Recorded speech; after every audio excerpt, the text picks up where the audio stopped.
ہماری ویڈیوز دیکھنے کے لیے ہمارے چینل صراط جنت کو سبسکرائب کریں۔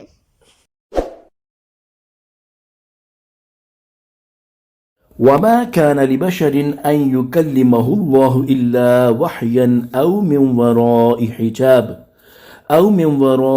حجاب أو يرسل رسولا فيوحي بإذنه ما يشاء۔ ترجمہ کنز العرفان۔ اور کسی آدمی کے لیے ممکن نہیں کہ اللہ اس سے کلام فرمائے مگر وحی کے طور پر، یا یوں کہ وہ آدمی عظمت کے پردے کے پیچھے ہو، یا یہ کہ اللہ کوئی فرشتہ بھیجے تو وہ فرشتہ اس کے حکم سے وحی پہنچائے جو اللہ چاہے۔ انہ علی حکیم، بے شک وہ بلندی والا حکمت والا ہے۔ تفسیر صراط الجنان۔ اس سے پہلی آیات میں اللہ تعالیٰ نے اپنی قدرت اور علم و حکمت کے کمال کو بیان فرمایا، اور اس آیت میں اللہ تعالیٰ نے انبیاء کرام علیہم السلام کی طرف وحی کرنے اور ان سے کلام کرنے کی صورتیں بیان فرمائی ہیں۔ آیت کا خلاصہ یہ ہے کہ دنیا میں کسی آدمی کے لیے ممکن نہیں کہ اللہ تعالیٰ اس سے کلام فرمائے، البتہ 3 صورتیں ایسی ہیں جن میں کسی فرد بشر سے کلام ممکن ہے۔ نمبر 1، وحی کے طور پر، یعنی اللہ تعالیٰ کسی واسطے کے بغیر اس کے دل میں القاء فرما کر اور بیداری میں یا خواب میں الہام کر کے کلام فرمائے۔ اس صورت میں وحی کا پہنچانا فرشتے اور سماعت کے واسطے کے بغیر ہے، اور آیت میں الا وحیا سے یہی مراد ہے۔ نیز اس میں یہ قید بھی نہیں کہ اس حال میں جس کی طرف وحی کی گئی ہو وہ کلام فرمانے والے کو دیکھتا ہو یا نہ دیکھتا ہو۔ امام مجاہد رضی اللہ تعالیٰ عنہ سے منقول ہے کہ اللہ تعالیٰ نے حضرت داود علیہ السلام کے سینہ مبارک میں زبور کی وحی فرمائی، اور حضرت ابراہیم علیہ السلام کو فرزند ذبح کرنے کی خواب میں وحی فرمائی، اور تاجدار رسالت صلی اللہ تعالیٰ علیہ وآلہ وسلم سے معراج میں اسی طرح کی وحی فرمائی، جس کا فَأَوْحَى إِلَىٰ عَبْدِهِ مَا أَوْحَى میں بیان ہے۔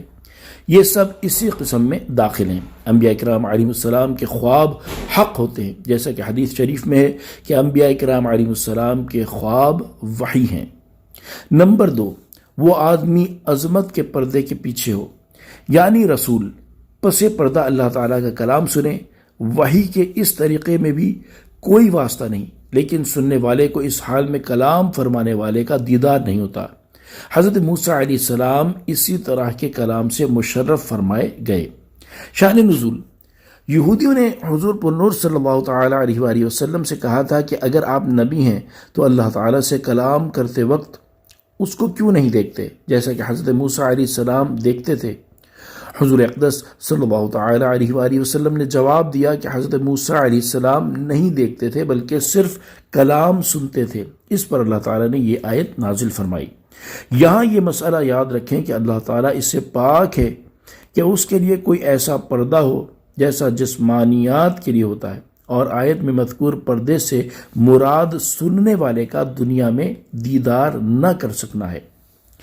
نمبر 3، اللہ تعالیٰ کوئی فرشتہ بھیجے تو وہ فرشتہ اللہ تعالیٰ کے حکم سے وحی پہنچائے جو اللہ تعالیٰ چاہے۔ وحی کے اس طریقے میں رسول کی طرف وحی پہنچنے میں فرشتے کا واسطہ ہے۔ انہ علی حکیم، بے شک وہ بلندی والا حکمت والا ہے، یعنی بے شک اللہ تعالیٰ مخلوق کی صفات سے بلند اور پاک ہے، اور وہ اپنے تمام افعال میں حکمت والا ہے۔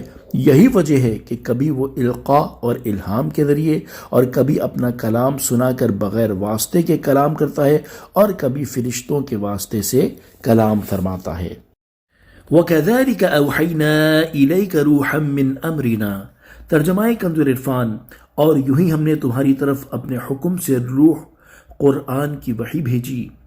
ما كنت تدری ما الكتاب ولا الایمان ولكن جعلناه نورا نهدی به من نشاء من عبادنا۔ اس سے پہلے نہ تم کتاب کو جانتے تھے نہ شریعت کے احکام کی تفصیل کو، لیکن ہم نے قرآن کو نور کیا جس سے ہم اپنے بندوں میں سے جسے چاہتے ہیں راہ دکھاتے ہیں۔ وَإِنَّكَ لَتَهْدِي إِلَى صِرَاطٍ مُسْتَقِيمٍ، اور بے شک تم ضرور سیدھے راستے کی طرف رہنمائی کرتے ہو۔ صِرَاطِ اللَّهِ الَّذِي لَهُ مَا فِي السَّمَاوَاتِ وَمَا فِي الْأَرْضِ، اس اللہ کے راستے کی طرف کہ جو کچھ آسمانوں میں ہے اور جو کچھ زمین میں سب اسی کا ہے۔ أَلَا إِلَى اللَّهِ تَصِيرُ الْأُمُورِ، سن لو سب کام اللہ ہی کی طرف پھرتے ہیں۔ تفسیر صراط الجنان۔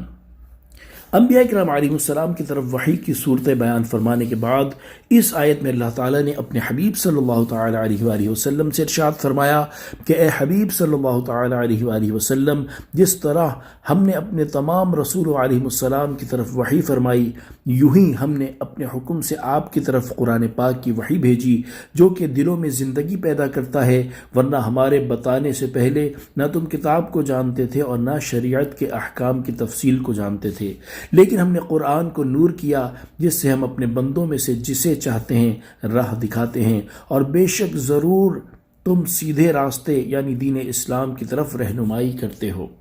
اس آیت سے معلوم ہوا کہ قرآن ایمان کی جان ہے کہ اس کی تلاوت اور فہم سے ایمان میں جان پڑ جاتی ہے۔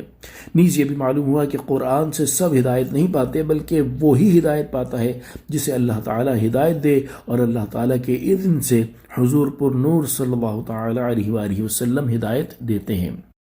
صراط اللہ کے راستے، یعنی اے حبیب صلی اللہ تعالی علیہ وآلہ وسلم، آپ اس اللہ تعالیٰ کے اپنے بندوں کے لیے مقرر فرمائے ہوئے راستے کی طرف رہنمائی کرتے ہیں جو آسمانوں اور زمین میں موجود تمام چیزوں کا مالک ہے۔ سن لو آخرت میں مخلوق کے سب کام اللہ تعالیٰ ہی کی طرف پھریں گے تو وہ نیک انسان کو ثواب اور گناہگار کو سزا دے گا۔ الحمدللہ سورہ شورى آج ترجمہ اور تفسیر کے ساتھ ہماری مکمل ہوئی۔ اللہ تبارک و تعالیٰ اس سورہ مبارکہ کی برکت سے ہمیں دین و دنیا کی بھلائیاں اور کامیابیاں عطا فرمائے۔ صلو علی الحبیب صلی اللہ تعالی علی محمد صلی اللہ تعالی علیہ وآلہ وسلم۔